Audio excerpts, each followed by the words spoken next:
साथियों जय हिंद। आज एक सबसे बड़ी न्यूज, सबसे बड़ी खबर, भूतपूर्व सैनिक जो रिटायर हो चुके हैं या जो रिटायर होने वाले हैं उनके लिए सबसे बड़ी खबर है कि पूर्व सैनिकों को नौकरी में हर बार मिलेगा आरक्षण। हर बार का मतलब ये है कि अगर मान लिया जाए आपने एक बार रिजर्वेशन ले लिया और आपकी जॉब लग गई, तो अब तक ऐसा था कि आप दोबारा किसी भी सर्विस के लिए अप्लाई नहीं कर सकते थे। मान लीजिए आपकी नौकरी सीजीएल में लग गई और आप यूपीएससी का एग्ज़ाम देना चाहते हैं, तो आप नहीं, मतलब एग्जाम्पल दे रहा हूँ मैं ना, आप उससे बड़ा एग्ज़ाम भी नहीं दे सकते थे। क्यों? क्योंकि आपको रिजर्वेशन नहीं मिलेगा। वैसे यूपीएससी में रिजर्वेशन मिलता नहीं है ना एक सर्विसमैन का, शायद मेरे हिसाब से, क्योंकि यूपीएससी एग्ज़ाम मैंने दिया नहीं कभी, तो इसलिए आपको रिजर्वेशन नहीं मिलता था। लोग एक नौकरी पे लग जाते थे तो दोबारा उनको आरक्षण नहीं मिलता था। लेकिन अब हाई कोर्ट ने बड़ी राहत दी कि आरक्षण आपको बार बार मिलेगा। तो देखते हैं क्या न्यूज़ है, क्या खबर है। हाई कोर्ट ने दी बड़ी राहत।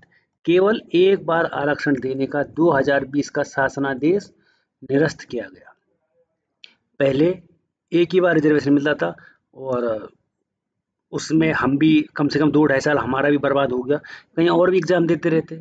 लेकिन कुछ उनके लिए भी नुकसान हुआ है कि अब देखो, एक बार आदमी एक बार रिजर्वेशन ले लेगा तो लगातार वो पेपर देता रहेगा, तो कट ऑफ वैसे भी हाई जाएगी। कुछ के लिए नुकसान भी है और कईयों के लिए फ़ायदा भी है। देखते हैं, उत्तराखंड हाई कोर्ट ने सरकारी नौकरी में पूर्व सैनिकों को आरक्षण मामले में एक बड़ी राहत दी है।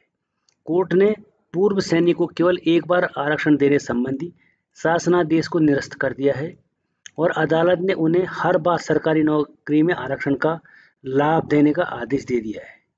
वरिष्ठ न्यायमूर्ति मनोज तिवारी एवं सुभाष उपाध्याय की खंडपीठ के समक्ष सुनवाई हुई। सरकार के 22 मई 2020 के शासनादेश को पूर्व सैनिक दिनेश कांडपाल ने चुनौती देते हुए कहा, ये देखो दिनेश कांडपाल जी थे, इन्होंने चुनौती दी थी, ठीक है, कि एक वर्ष 1993 के एक अधिनियम के तहत पूर्व सैनिकों, स्वतंत्रता संग्राम सेनानियों के आश्रितों और दिव्यांगजनों को क्षैतिज आरक्षण का प्रावधान है। उन्होंने बताया कि इस अधिनियम में कहा गया है कि उन्हें आरक्षण मिलेगा, पर यह नहीं कहा गया कि केवल एक ही बार मिलेगा। इसके आधार पर शासनादेश को असंवैधानिक बताया। कहा है कि शासन में कहा गया था कि यदि किसी पूर्व सैनिक को राज्य सरकार की नौकरी में एक बार आरक्षण का लाभ मिल चुका है तो वह दोबारा इसका अधिकारी नहीं होगा। लेकिन अब इसको रिजेक्ट कर दिया गया है और इससे पूर्व सैनिकों को भारी परेशानी हो रही थी।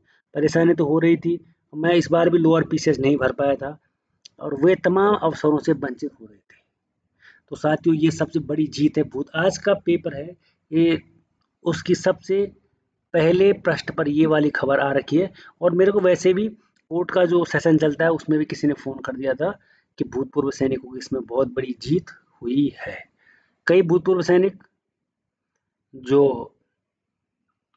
नहीं कर पा रहे हैं क्वालिफाई, तो उनके लिए थोड़ा दिक्कत वाली बात है, लेकिन हो जाएगा। आप लगे रहिए और ज़रूर पढ़ाई करते रहिएगा। अगर आप लगातार जुड़े रहेंगे तो आपको नौकरी से कोई भी वंचित नहीं कर सकता है और आपको ऐसे अपडेट लगातार हमारे चैनल द्वारा मिलते रहेंगे। जॉब के रिगार्डिंग, सरकारी नौकरी के रिगार्डिंग, कोई अगर वेलफेयर है, ईसीएचएस और एडब्ल्यूपीओ, डीजीआर, जो भी कैंटीन, ईसीएचएस, जो भी वेलफेयर मिलेंगे आपको हमारे चैनल के माध्यम से आपको मिलते रहेंगे।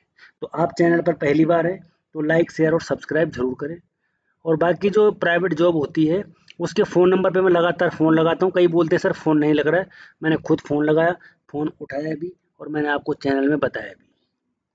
तो कृपया करके ऐसे ना कहें।